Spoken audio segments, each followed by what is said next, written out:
everyone, and welcome back to Rise and Reclaim. I'm Caroline. Tonight's episode was not planned at all. I simply visited someone that I've always admired from afar off, Sister Abigail. So as we started our conversation, I realized that this conversation should not only be for my hearing alone. So of course, with her permission, I press record. You're about to hear a journey through grief, autism, surrender, and miracles. Prove that God still heals, still restores, and still rescues. So welcome. Let's join in. Tell me the reason I follow you and the reason I admire you. Thank you. Sorry. I hope audience are okay with someone who's catching a cough. So I'm Abigail, as you say. I'm a mum of two, and as you say, life that has thrown some stuff my way, but I believe it's all about how you bounce back and how you handle things. But the reason you follow me, which is my page, Faith and Autism, is about my son who was diagnosed with autism.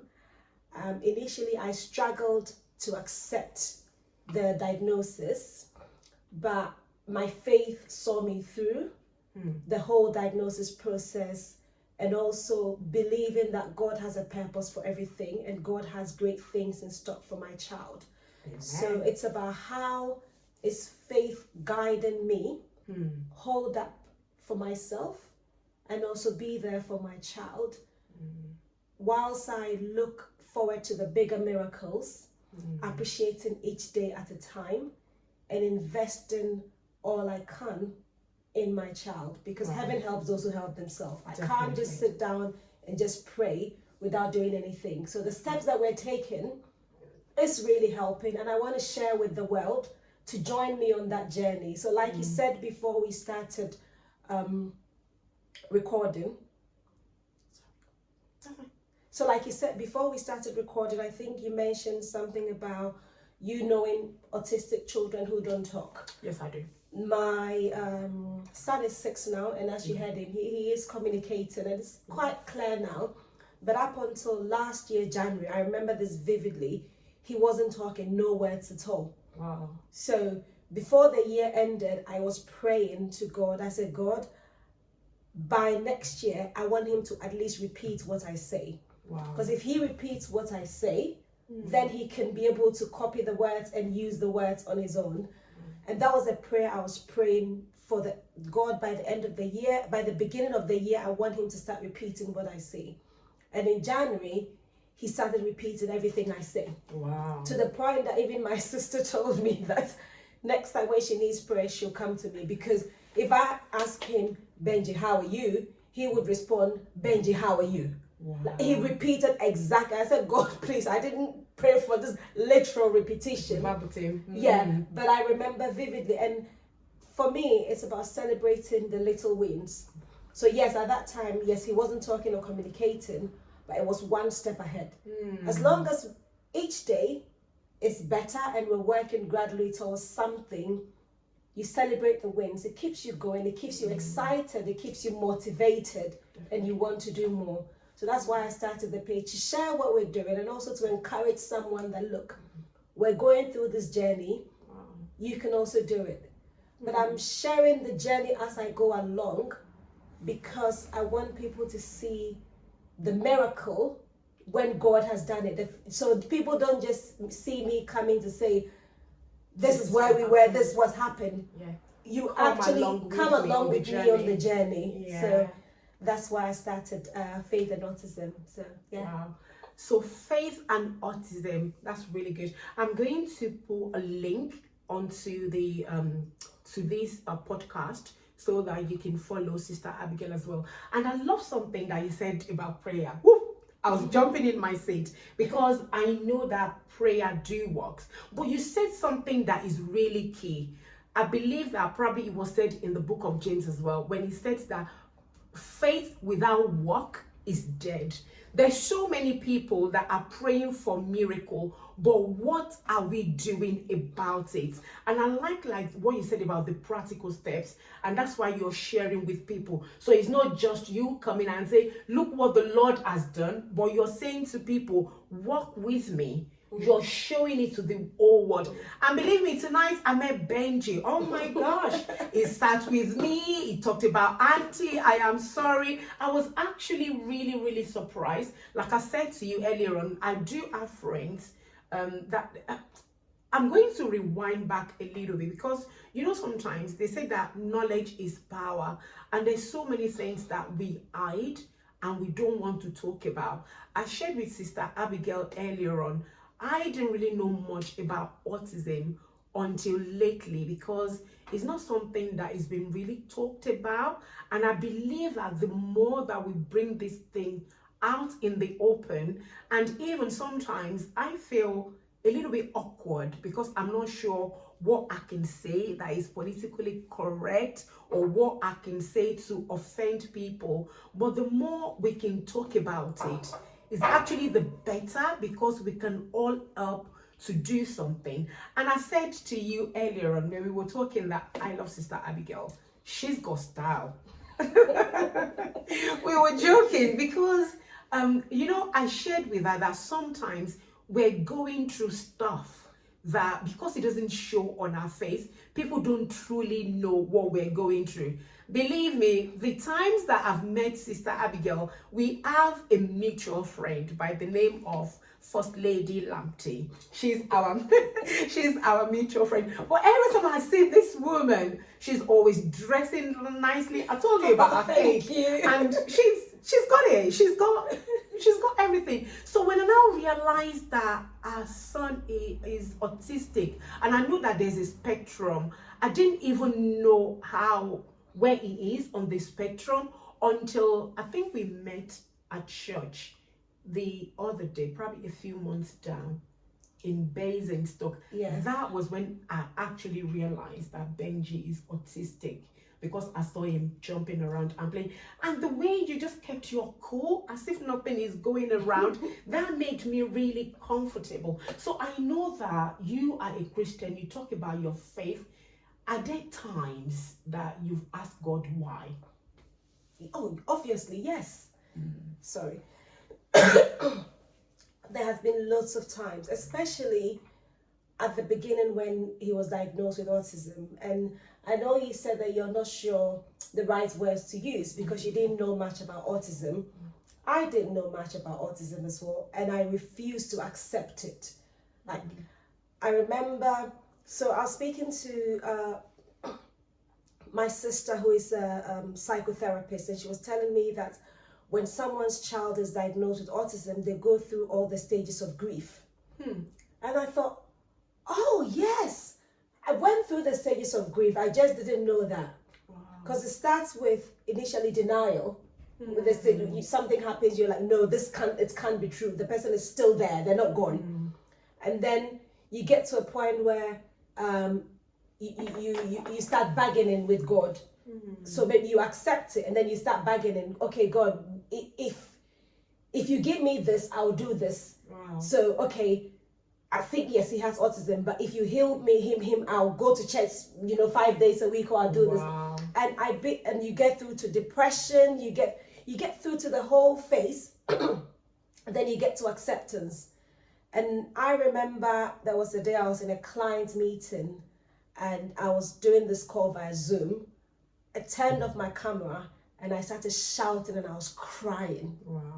And I didn't even know that was the depression stage of grief that you go through. And then you get to a point where you begin to accept it. And it took me a long time to say the word out loud, to say he's autistic, because I felt that if I say it with my mouth, I'm declaring it and I'm accepting it. So even when it got to a point where I was like, okay, I think the doctors are right, all the signs are leading towards it, I would say he has been diagnosed with autism. So I'm still choosing my words carefully because I'm still not accepting that he has autism. It took me a long time. How old was he when he was diagnosed with autism? He was 3. Yes, he was 3. He wasn't just diagnosed with autism, so he was diagnosed with autism, so which is ASD. He was diagnosed with global developmental delay, and then severe speech delay. So we have 3 diagnoses. Wow. And it was a very challenging time. And from my background as a growing up in Africa, some of these were taboos, you know, we don't talk about them. Kids like that are hidden. Yes. And even when I speak to my sister, and she tells me, oh, some autistic people grew up and they're very smart, and I'm like, don't try to tell me my child is this. And I started praying and praying. I'm like, God, I want you to take this away, take this away, take this away. And then it got to a point where I started thinking, maybe it's my fault. Maybe it's something that I did. Maybe I sinned and God is punishing me. Like I've been through so many of the stages that sometimes that I can't even explain, and I think it's only someone going through going through that thing at that time will be able to understand. And God forgive me. I remember, so I haven't told you this and you may not be aware. So my first son, Austin, he was born with a very rare condition. And basically, within 2 days of his birth, we've been transferred to 3 different hospitals. Wow. We moved from Basingstoke to Southampton to London King's College Hospital. And we'd seen all the specialists, top specialists in the country. And basically, they were just keeping him comfortable till he passes away. I went through a lot then, knowing that basically they told me that he is going to pass. They're just giving him morphine, so he passes away peacefully and painless. Wow. What I went through then, I can't compare that to when I went through the autism diagnosis. So if I felt the autism diagnosis was tougher on me, you can imagine what I'm comparing it to. Yeah. It felt more than a death sentence. Wow. Because I felt, and forgive me, this is me being like proper honest and bare, but I felt when you lose a child, you grieve, but the child is gone. But when you lose a child to autism, you never stop grieving because the child is still with you. Wow. And I had seen the severe aspects where children are dependent on their parents for their whole life. And I thought, I can't do this. Wow. But then when it gets to the point where you're weak and there's nothing you cannot do about something, you get to a point where it's total surrender to God. Because you know, as a human being, there's nothing you can do. So what else can I do? I leave it in the hands of the person who can do something about it. So that's just part of my journey. I've revealed stuff that I actually have never said out loud. But yeah, it was tough. I'm short of words. I am so sorry. I didn't know that that's what you had to go through. No, it's fine. Wow. But glory be to God, you know. I've seen Austin tonight. Yeah. Wow, that is another... You're full of miracle.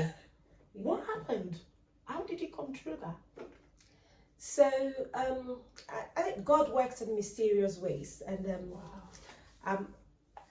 when I was pregnant, they did a scan because I went into hospital. It's a long story, so I'm just trying to cut it as short as possible. Sorry.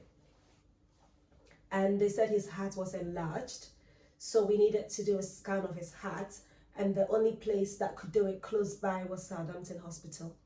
So I was booked to go in. I remember it was supposed to be a Wednesday, so they kept me in hospital to be safe for the baby. I went in on, I think it was a Saturday. Yes, it was a Saturday because I had just come back from work. And I was preparing for a party the next day. I'm always preparing for a party. And I started having pains. So I went to hospital. So they kept me until Wednesday appointment to go to Southampton. And then Wednesday early morning, I started having contractions. So basically he came. I had him then. And we were moved to Southampton because they were heart specialists, specialists in cardiac conditions, pediatrics. So we went there and they realized that actually it wasn't his heart, but it was his liver. But it was pumping so much blood to his heart that his heart is working so hard. Like his heart is pumping so much blood to the liver, sorry. So it's working so hard that it had enlarged. And basically they'd never seen that condition before, because apparently, and I don't know if you know this, but I'm still trying to remember what they told me, but there's supposed to be one big connection between the liver and the heart, but he has so many connections, like spaghetti, so many of them. So they'd never seen that before, so they decided to just phone up different hospitals. So they phoned up King's College Hospital, who could probably help him, but they didn't have any bed available. So in Southampton, they were just keeping him on morphine, so he's painless, like pain-free. And then my husband worked with a lady when he was in the army, and the lady was one of the commanding officers, who was one of the in charge in Southampton, NICU, in the neonatal intensive care unit. So he saw my husband whilst he was there with Austin, and then said, "Oh, what are you doing here?" She said, "I'm here with my son," and explained it. She said, "Is that your child?" And he said, "Yes." She said, "You do know we can't help him, right? We're just keeping him comfortable. But don't worry, I'll get him into King's." So she calls King's College Hospital to say, "You need to make a bed for my child. I am bringing my child there. Make a bed for him." Wow. So they had to try and make space in the pediatric intensive care unit in King's College for us, which we went to the next morning.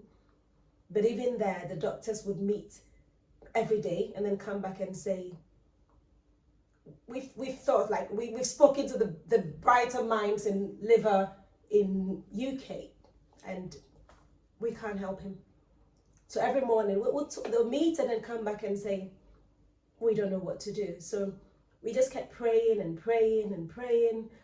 And my sister was in Ghana then, Brenda. She calls me to say, we should pray and ask God to open the eyes of the doctors to see whatever it is they need to see. Because whenever they come, they say, we don't know what to do. Open their eyes. So the next morning, they came and said, actually it was in the evening because I was there alone with Austin.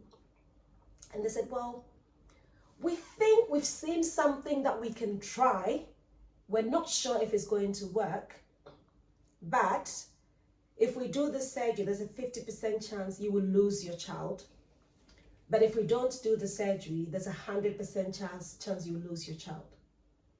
So we need to do something rather than nothing. And I said, no, I am not letting you open my child, because I was praying that no surgery, God should heal him without surgery. I gave God my terms. So I phoned my husband, who had gone home by then because he just started a new job. And then he said, we prayed that God should open their eyes and show them what to do. Yes. So if they are telling you that they want to try something, don't you believe in the prayers that you've prayed? Wow. And I said, I'm not signing. I just told my husband, I am not signing. He said, hold on. And that night, sorry.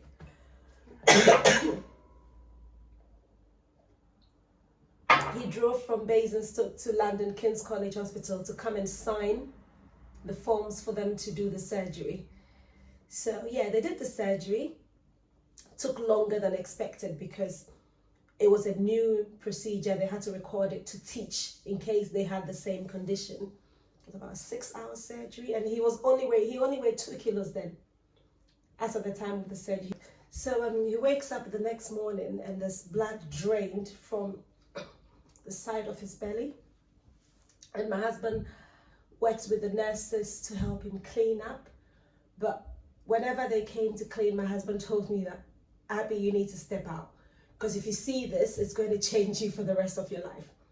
because if they lift the thing in the mesh, you can actually see his organs. And I never saw it because my husband told me never to look. Sorry. So yeah, so that was like that for about 3 weeks. Yeah. And then they were able to take him back to theatre when he'd grown slightly, and then they could close him up. I think the day before his christening, when he was 5 months old, he had some brain clots. He had brain surgery. So if you look at him, he's got a mark from there to there. And if we shave his head, there's a big mark from there because they had to drill into his skull, take a part out, and then drain the blood because he was 5 months old, and the blood clot, according to the doctor, was the size of his fist. So pushed his brain to one side. And the rest was covered with a blood clot. And I think after they took it out, there was just space in where the brain was supposed to be. So he had some seizures when he was little, and we were told that he might never be able to walk, and he will probably be having fits for the rest of his life. Thank God to say he had about 3 fits in hospital, and he's never had any. And he's a footballer now, so them saying he can't walk, well, he's playing football, so and you saw him. So. I'm sorry. When I came to Sister Abigail tonight, I just thought I was going to come and meet somebody that I really admire. I do not have any idea of any of the stories that you were telling me. When I came in tonight, in fact, I didn't know that we were going to do a recording because I said to you, I just want to get to know you. My spirit is just drawn to you. I love the cake that I had. I was hoping that probably I would get some cake tonight. Sorry. Coming back from work. No, that's fine, which I haven't gotten. And for some of you that might know, I'm going through a hard season of my own. I've not done any podcast or recording in probably over a month or so. And I just thought, when I messaged you and I said, I just wanted to chat. But now you are telling me, believe me, if nobody is taking anything away tonight, I believe that God brought me here to listen to your story. I just saw Austin now. He walked by the boy that went through all that. Mm-hmm. Wow. God is great. So I've been busy. And then you look like this. Sorry. Earlier on, I shared with Sister Abigail, I said sometimes we need to be careful how we pray. There's some people that you might see, you don't know their life. You just see them, you saw the outside, and you will say, oh, I wish my life is like Sister Abigail's. She's got a beautiful big house. She's got a good husband, very caring, looks after the family. You've got a good job. You have 2 beautiful sons. When you're looking from outside, you will know none of this. And every time that I see this woman, she's always matching. She was telling me about coming to a place to do shopping because of the tweed scarf that matches the bag, that matches the shoes, and matches everything. This woman has got swag. And then nobody knows the thing that you've gone through. Earlier on when she was speaking, when you said you were bargaining with God, what came to mind was Apostle Paul. Is one of the stories that I love, when the Bible makes us to understand that he had a thorn in his flesh, and he was like, surely God, you can take this away. And God is like, I ain't taking it away. My grace is sufficient for you in your weakness. I'm hearing that in your story, that it can only be by the grace of God. As if one is not enough, then you have to now go through that in a different sort of way with Benji. And you're still standing. and you're sane, and you've got a full-time job.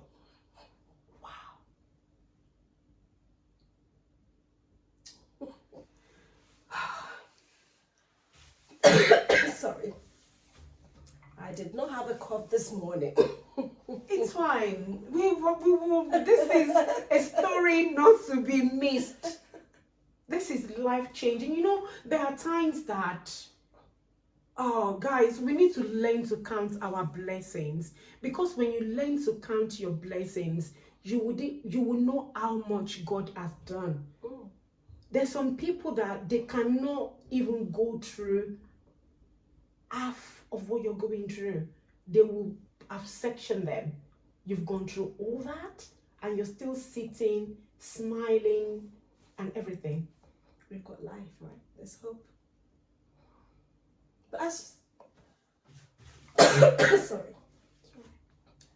As you say, count your blessings. Like, yes, I've been through stuff, but when I count my blessings, it's much more than what I've been through. Wow.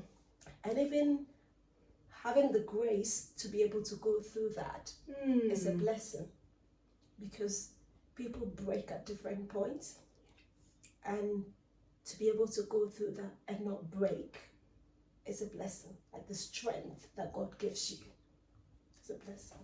Wow. And you know, one thing that comes to mind as well is olive oil. You know, before we get to have olive oil, it will go through pressing, through threshing, and then the oil will come. And everybody likes olive oil. It's good for health. You can use it for your body. It makes your body look good. But when you understand the things that olive oil is gone through, so that we can have that oil.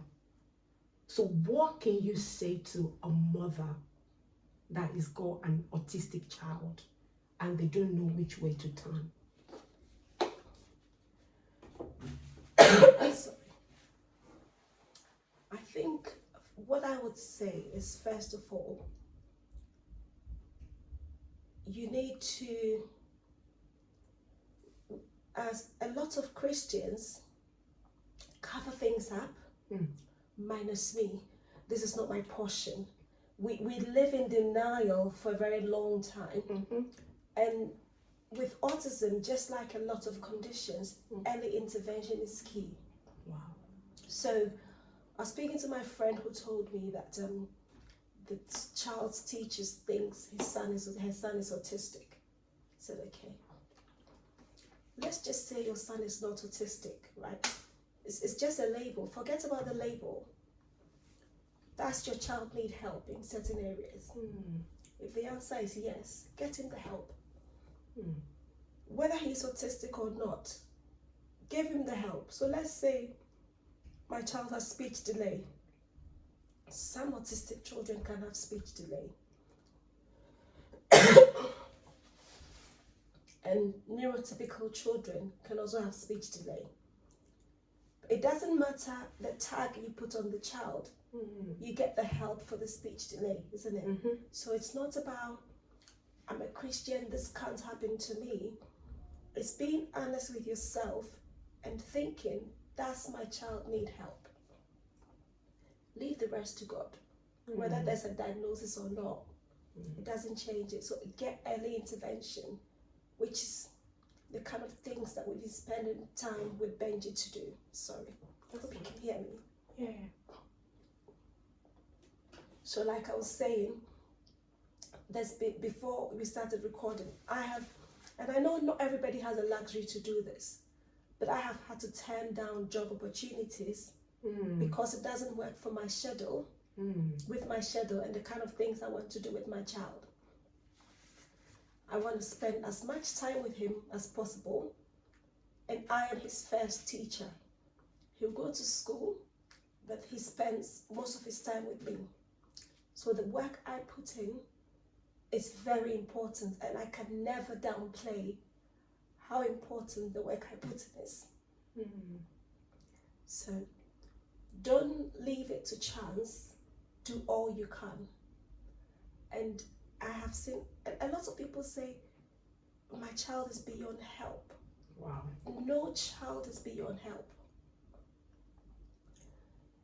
Your child's progress might be different from someone else's progress, but it's still progress. So someone might learn faster, someone will learn slower. But put in your best to help them, you will see the difference. It takes a long time. We started speech therapy. It took me about over a year before Benji started even repeating what I say. So I could have given up and said, you know what, I've been doing this for a year, it's not helping. And then you stop. But it's consistency every day. You keep doing it every day. Today you're tired. Don't beat yourself up. Rest. Continue another time. And I've spoken to a lot of parents, and a lot of them see the progress Benji has made, and they want that progress, but they want a quick fix.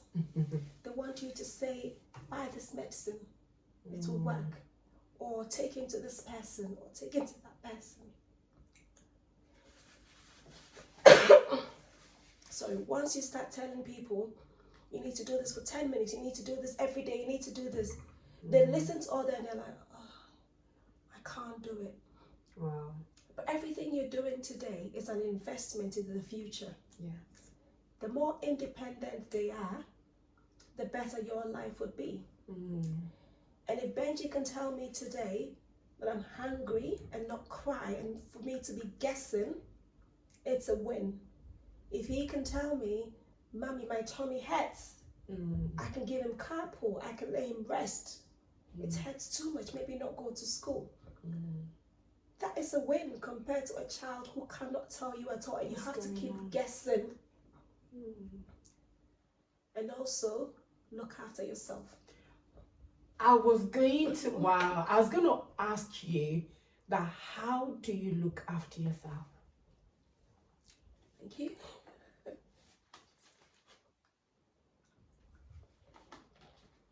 I think it's about setting your priorities, because life is busy.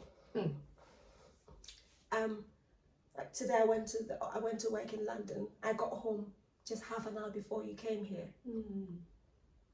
I'm tired. You know, if you want to do everything and everything is a priority, you struggle with certain things. So what's more important to you? My house is not always tidy. I had to clear this table for us to sit down. When I came in, I knew you had 30 minutes before you came. I could say, let me make my house look spotless before you come. But I'd rather I go up and spend the time with the kids, because that is my priority now, than let's make my house look spotless before you come. Because sometimes we like to show what people would see. But I try to be as authentic with myself and with other people as much as I can. I'll say I'm blessed as well to have a husband who is hands-on, who helps. That's good. So, because if you're doing it on your own, it's difficult. I'm doing it with my husband and it's difficult. So I wouldn't tell anyone it's easy. It's not easy. But accept help. So we don't always, and ask for help. You were talking about our mutual friend, First Lady Grace. Whenever we go out to a restaurant, Grace would at least hold Benji for 30 minutes to an hour so I can eat. Because she knows that I'm always running after him. So giving me that extra 30 minutes to sit down uninterrupted and eat is something that she does for me. And I'm very grateful. There are times when I'll call my sister and say, can you come over the weekend? She'll come, she'll cook, put some food in the freezer. So I really count myself blessed to have people. I've got a cousin who's moved here to Basingstoke from Luton. My husband did help him to secure a job and stuff like that, and he's really appreciative of that. How does he pay us back? He comes home to visit. He'll come and help clean the place or play with the children. And yesterday he came over for us to just watch a movie together. You know, So I find that the difficult bit of being able to make time for yourself is getting the help. Because if you don't have help, you will struggle. But I also believe the goodness that people do to you is paid forward. Wow. Because some people say, I know a lot of people who proudly say, oh, me, I don't have any friends. I don't do those friendship things. But when you need help, you say there's no one is helping you. You just said you don't have friends. There's a message there for me. Ouch! And I try to be there for people when they need me. I don't know how good I'm doing, but I try to be there, believing that I might help you. You might not help me back, but God will send me a helper. It's paid forward. Yes. It's like you do good, someone does good to you in return. I'm not saying I've been perfect and therefore I'm getting all this help because I'm good. I find myself blessed and lucky to get all this help, but I take advantage of them as well. As in, I take advantage of the help that I get. I read a post about a lady who says she went to visit a mom who has an autistic child, and the place was like quite dirty, and she wanted to offer help, but she thinks if she says it, the person will be offended. And the response were mixed. Some people said, I would accept help, and some people said, no, you can't come to my house and help me. I'm saying this to all your listeners, please, you can't come to my house and help me. I love this woman. True. If a friend, if my sister comes and we're chatting like this and she's like, oh, would you want me to grab you some food? I say yes. Like, if you don't want to give me, don't offer. But at the same time, I try to offer to somebody. I know I'm going off tangent. No, this is needed. I'm very lucky and blessed to get the help. But some people also have the help, but they still don't prioritize themselves. I would rather have dirty dishes in the sink and watch Netflix than do the dishes and be running around all day and go back to sleep. Bum. I always have to do something to unwind. And good. If I check the time and it's getting late, do I need to do my quiet time? Do I need to read? I don't read a lot, but I joined a book club. So now I have to read. But I have to do stuff for myself, and I build that into the time. That's good. And luckily, my husband understands that I do a lot of holidays as well. I like to travel. That's good. And my kids love to travel. We do it like this summer we went to France, Belgium, Netherlands. Wow. And got back. They love it in the car. That's good. So we do that. And then I also take girls trip where I don't go with the kids. I just go with girls. We rest, have fun, and come back. But it's part of, like someone says, on Saturdays I cook, and it's part of what they do. I build in that me time in what I do.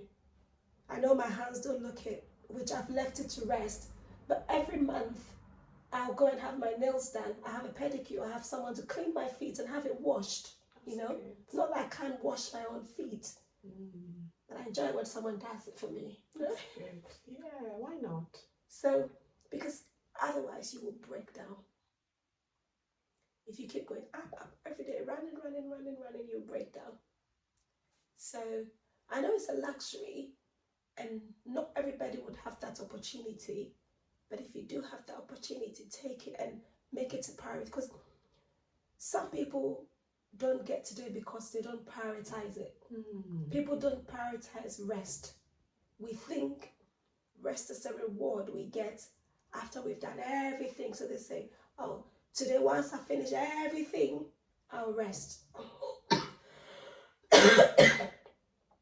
But the rest actually, helps you and puts you in that frame of mind to do what you need to do and to be successful in the things you do. God rested on the seventh day. Yes, he did. And then he said that we should rest. We should enter into his rest. So on the Sabbath day, we need to look after ourselves. Wow. Guys, thank you so much for joining us tonight. A word is enough for the wise. I'm so glad I came. And if you think I respect this woman and love this woman, now sitting down and listening to her, my respect is gone high up there. I bow. Thank you. Wow. I just had to come. It took me over an hour to drive here tonight. I didn't, and not the funny side of it is, I don't even know why or what we're going to discuss. I just knew that I had to come. You know, when we started talking, you said question that I need. I don't have any question. I just feel the need to come. And believe me, I have been so blessed. You spoke to my spirit. If I take nothing away from tonight, you've just told me about the goodness of God. You've just shared with me the power of prayer. And nobody can say to me that there is no God. Oh, yes. And that God does not do miracles. Mm. Wow, you just increased my faith by sharing your story. I knew nothing about Austin. Obviously, you can see Benji. I thought if we're going to be discussing anything at all, it's going to be about Benji. But wow. Thank you. And sorry for this cough. I didn't have a cough No, this that's morning. fine. That's fine. That's But fine. you drove so far to come. No, and I feel like I should do the interview. So I hope you can hear me well. And I need rest.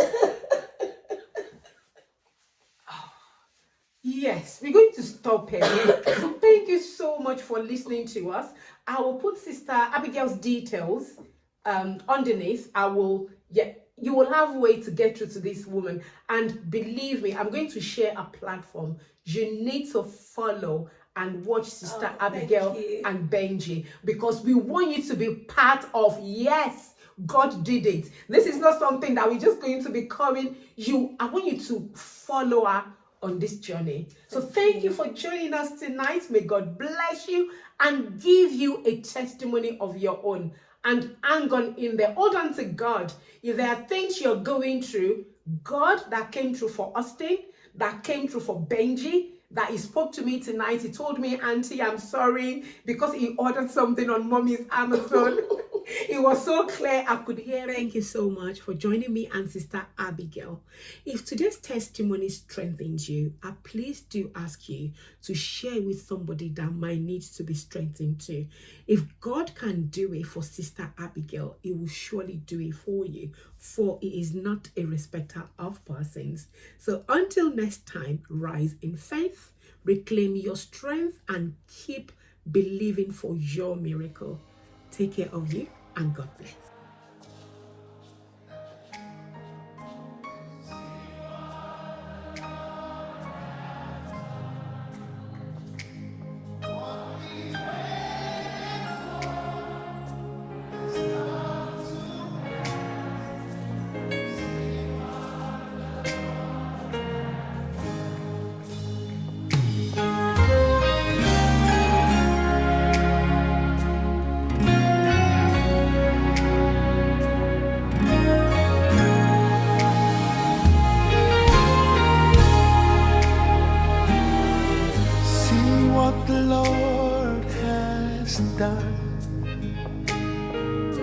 Can you see what the Lord has done? What we waited for has come to pass. See what the Lord has done. On your wedding day, you're gonna sing that. Can you see what the Lord has done? When you walk into that property, can you see what the Lord has? When that healing happens, what we've been praying for, He has brought to pass.